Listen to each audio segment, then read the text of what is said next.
朋友，大家好，欢迎您收看《看西方》节目。提起茱莉亚音乐学院，人们联想最多的应该是她100多年来培养的无数的音乐家了，小提琴大师 Isaac Stern、Isaac Perlman， 大提琴家马友友等等。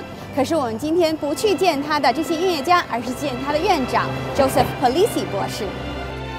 Dr. Polisi, thank you so much for allowing us to be here in your office. My pleasure. I would just like you to briefly introduce yourself first to our audience. I'm Joseph Polisi. I've been president of the Juilliard School for the past 27 years. I grew up in New York City. My father was principal bassoonist to the New York Philharmonic for many years and actually taught at Juilliard. And my mother was a dancer and taught dance as well. So I grew up in one of the outer boroughs called Queens and went to local schools and then actually pursued a degree in political science and another degree in international relations, a master's degree at the Fletcher School of Law and Diplomacy at Tufts. And at that time, I decided that I, in fact, really wanted to be a serious musician. To music. That's right. And I'd always been a bassoonist. So I enrolled at Yale and got my master's degree and finally my doctoral musical arts degree from Yale School of Music. Not long after you got your doctorate in Yale, you're being chosen the president of the school. What are the personalities or characters were the deciding factors for this role? Because you were only 36 years old. Well, that's an interesting question. I don't know if I'm the exact one to answer it, but I think I just decided to be very open and candid in my beliefs about what I thought Juilliard needed for the future. Juilliard has always been a great institution, and my role as president has simply been to continue to enhance the opportunities and activities here. And so I think I mentioned to the trustees at that time areas that I thought needed to perhaps be enlarged upon or improved, and for whatever reasons they decided that what I was saying made sense. So how have you influenced the great school? Well, as I said, Juilliard has always been a wonderful, wonderful school. Since 1905. Exactly. But what I thought it needed were a little broader view of what an artist in society should be. For example, the liberal arts programs and the classroom activities in our school have been expanded significantly since I arrived.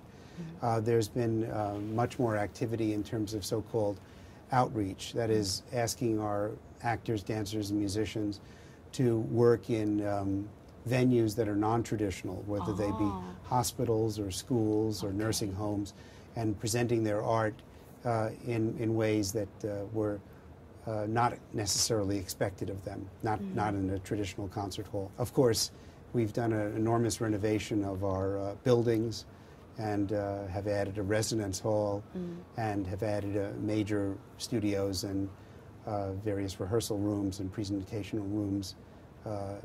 Now at Juilliard, we just completed that renovation. And we've added, of course, jazz in 2001 and historical performance just 2 years ago. As you said, you add liberal courses to the curriculum. I would guess that the artistic demand and technical demand is really, really high. And I would guess that the student will put a lot of their efforts on improving their technical skills. How would the school help the students really get the academics that you want them to have? Well, you make the point about technical skills, but technique is only a vehicle through which you express artistry. Right. Just playing fast or singing loud or speaking quickly is of no interest to anybody. There's no communication to that. When you're a little child and you play fast and accurately, then it's exciting. But when you become older, you have more to say, and you have to express it through artistry, and that's where communication actually takes place. And within that regard, I think artists need to be multidimensional, not just one-dimensional. And so an understanding of the context within which they make their art is extremely important.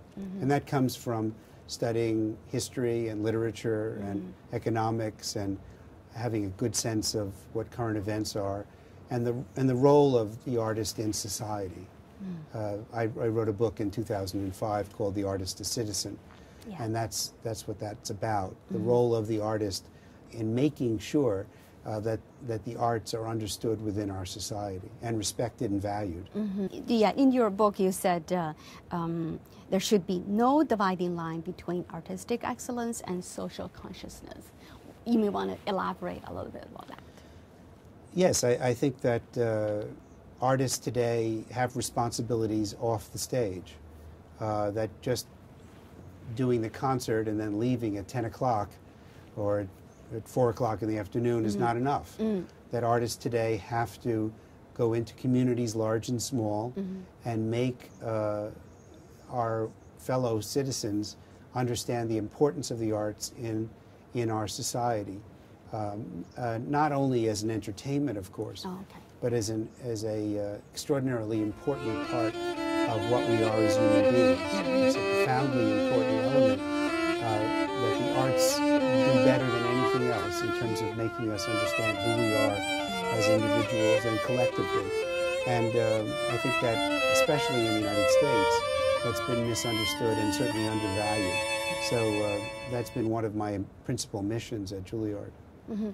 You're saying that to have the outreach programs for the students to go to the community, what kind of benefit do you see our students get?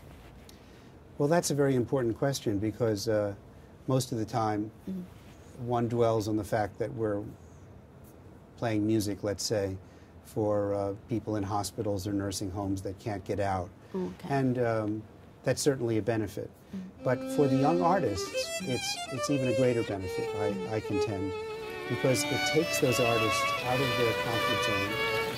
It shows them how individuals appreciate their art in a very, very natural way, in a way that is just based on the experience of communication between artist and recipient. It's not a critical review. You're not advancing your career by doing this or that. To make them fuller. You're being exactly, an artist that really is using one's art to enhance the lives of others. And I think fundamentally that's really what an artist has to do.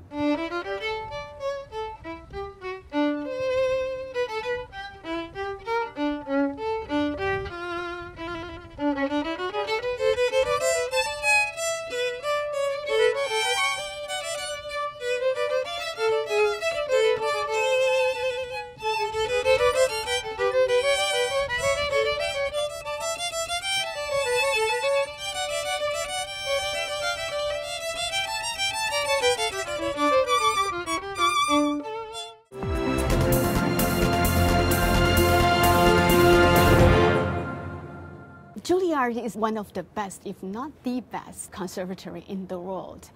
What do you think it is so well respected? There are probably many reasons why we're well respected. First of all, we have a great tradition of over 100 years of excellence. Our faculty is dedicated performing faculty that are also expert teachers. They know the standards of the profession and they bring those standards to our students. We're located in New York City, one of the great cultural centers of the world. And especially at Lincoln Center. And specifically at Lincoln Center. So we're 50 yards away from the New York Philharmonic, 150 yards from the Metropolitan Opera, from the City Ballet and the State Theater, the Koch Theater. So the environment here is unique. And then finally, the students come from all over the world. We represent about 45 foreign countries, and 30% of our students are international students. And pretty much every state of the Union in the United States. So this fantastic group of incredibly talented students is a great way of interacting with each other. What are the qualifications are you looking for from the young talents then? Well, of course, it depends. Very competitive, I know that. It's extremely competitive. We only admit, on average, about 7% of all applicants. Wow. But then it varies per instrument and in areas. In drama, for example, we are looking for a great deal of imagination and creativity, and not as much craft and technique as we're really? looking for in dance. Yeah. That gives a lot of people good hope. Yeah. So, well, yes. Unfortunately, it's the most selective area as well. So we have about 1,200 applicants, and we only admit about 18. 18. So it's about 2%. Have to be very, very creative. Creative and innovative and risk-taking, yes. On the other side, in dance and music, there's a lot more technique that one expects. Exactly. And then if you get into certain instruments like violin or piano, we're looking for very, very advanced repertoire and acquisition and technique. In some of the other instruments, we're looking for slightly less repertoire, but still highly demanding. So it's selective across the board. So you're saying that in selecting the students, you're looking more technical part, and for the humanity part, you want to train them. Well, no. We're looking for technique, but we're also looking for communication right away. We're looking for that artistry point I made before, and the ability to have expression in the music that you play. In other words, just if you play a unaccompanied cello sonata of Bach and you just play the notes, that's not going to be enough. We need expressivity and an understanding of why those notes are there and how they progress. That has something related to what you're saying, artist and a citizen. Why do you think it's important for an artist to be a socially conscious citizen? I think it's important because, especially in the United States, the arts are undervalued or misunderstood, especially in our educational systems. Probably not only in the United States. Perhaps not only in the United States. I know the United States best. And as a result, it's not just going to be enough for an artist of the future to be a brilliant performer, even if he or she is a great communicator through their art. They still have to be able to speak eloquently and intelligently about why the arts are important in our society. And, individuals like Yo-Yo Ma or the late Isaac Stern was another person who, was able to really explain very, very well the linkage between society and the arts, and did that so well.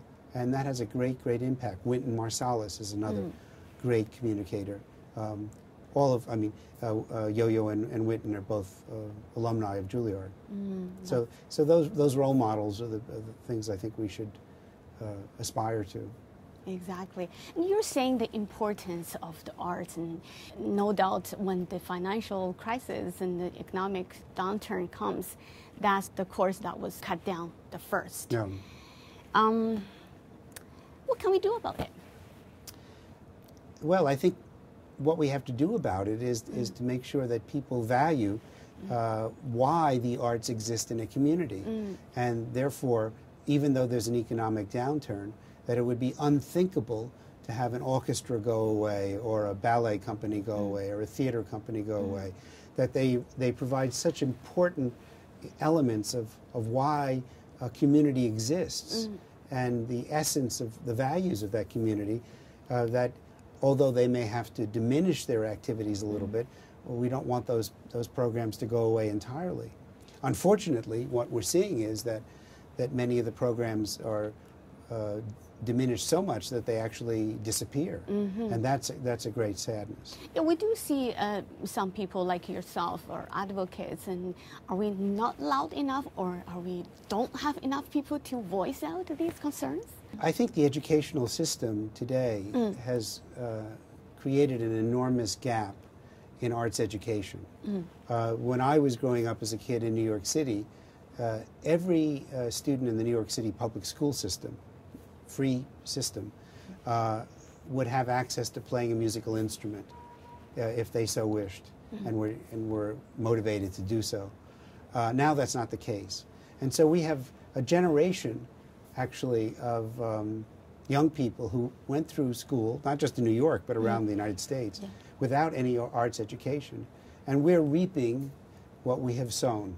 In other words, why should a 50-year-old all of a sudden have an epiphany and decide to buy a subscription to to an orchestra in Indianapolis when they've never heard classical music before, or at least never studied it carefully.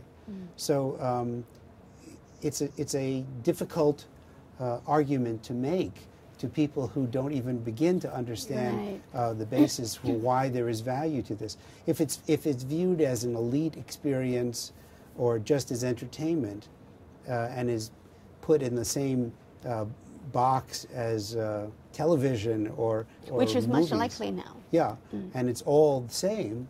Well, then it's incredibly undervalued and therefore not worthy of support. And that's why it's very difficult to get the attention of politicians. I think in the United States as well, there have been social issues that have been related to the arts in terms of whether the arts create issues that are controversial.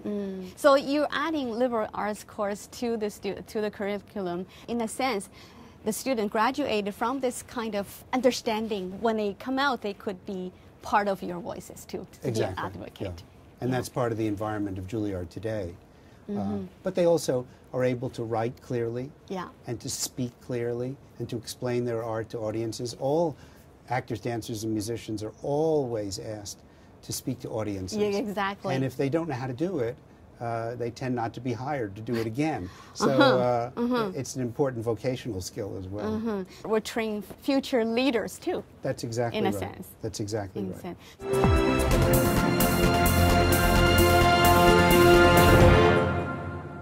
You also teach, not only administrator, you're not only a bassoonist, great bassoonist, you also teach. In that sense, teaching is not only teach for you, it comprises more meaning for you, I guess. Well, when I teach a course called American Society in the Arts. Exactly. Yes, and it's both for graduate students and some seniors, some advanced undergraduates. And there are 25 students in the class. That's the maximum. And I really get to know those 25 students well. And I work with them on their writing and their speaking skills and their analytical skills intellectually. And it's a very important experience for me because that's where the work happens. That's where the growth happens. And to be part of that is always a great pleasure and a challenge as well. That's your two-way communication, and then it will apply that later for your administration too. Yes. Well, I learned from them, and I've over the years gotten to know many of the students well, and have followed their careers. So right, and that's a beautiful experience. And also, you have a mentor program. Yes. In a school, and I find that really, really important. Tell us something about that. Well. Do you choose anyone from your class? Well, actually, the students choose the mentors. Oh. It's not vice versa. Oh, okay. And the reason I started it was that I was realizing that many times students would spend hours and hours in the practice rooms upstairs, but they would never go to a concert. Or they would, if they were a violinist, they would never see a dance program. Or if they were an actor, they'd never see a string quartet program. And I thought, here's this amazingly rich environment, and we're not taking advantage of it well enough. So we created this mentoring program, and one of the fundamental ideas is that a student who is, let's say, a violinist cannot have a mentor who is a violinist. Oh, okay. I want them to have a brass player or a... So what is happening is that a violinist will have as their mentor a dancer, and that dance teacher will take them to the city ballet or to take them to modern dance performances at Juilliard or around New York City. Wow. And so they're expanding their horizons enormously. Right. Yeah, I have a mentee who is a very wonderful violinist, and actually he's interested in exploring other areas as well that I'm familiar with, political science. Right. So he's taking courses up at Columbia University in political science. Oh, that part is fascinating too. You can the students can choose courses in Columbia and vice versa too? And vice versa. Oh, wonderful. So Columbia students can study instruments here, and vice versa. Juilliard students can go up and take organic chemistry or or journalism. Journalism. We have one student who's taking that. Or it's quite a wide array of subjects that they take up there. Wow, you've been in this position for almost 3 decades. Yes. And a time period that enables so many changes. How do you see Juilliard for the next 3 decades? I hope that Juilliard will be even more international, that it will really be able to participate in more active ways on an international stage. Our base is obviously New York, but I think the future will probably present opportunities for Juilliard to be more involved internationally. It has always been my hope to provide more and more scholarship assistance for our students, and we were doing a great job of getting very high up there. And then, of course, 2008 occurred, and we were hit like every other school in terms of our endowment, and we're back up now. But it's extremely important that we continue to attract the very best students and to allow those students to have the very finest scholarship assistance and the lowest debt. And just so you know, since this is an international audience, scholarship is based entirely on merit and need at Juilliard. Right, so not on nationality. So financial shouldn't be a burden for talented. That's right. If you have high merit and you have high need, you will probably get a full scholarship or close to a full scholarship. That's wonderful. However, if you have very high merit and you have very low. Well, you have strong resources. Your family is able to pay. Then you will get no scholarship. Help others. Yeah. Yes, that's right. So we hope the family, and they do. So I'm hoping that scholarship will continue to rise, and that we continue to attract the fantastic applicants that we see. We've seen more and more in terms of numbers and in terms of quality as well. Always it's a case of providing the best faculty and looking internationally for the best faculty. And some of our very recent appointments in voice and piano have been international individuals. So that's always a constant in any educational institution. For the past more than 100 years, more than centennial, has the mission of Juilliard changed ever? Yes, it has. It started out as a music school only. That's for sure. And then it changed in 1951 to music and dance, and then drama was added in 1968. Right. So those portions were very different. In some ways, it's still the same, that our principal mission is to educate and train the next generation of performing artists. And best performing artists. And that's been the case since 1905, in music at least. Yeah. But I think the mission about preparing young artists for their role in a community is larger too. I think that has changed, and that is very much a part of our mission statement. Right. So it's been broader. So you have 6 goals now instead of Juilliard has identified 6 goals to achieve this mission. So That's that right. part it's put a lot of emphasis there Yes, too. it has expanded. Thank you so much. Well, thank you. Thank you. Pleasure. 观众朋友们，感谢您收看今天的《看西方》节目，我们下次节目时间再见。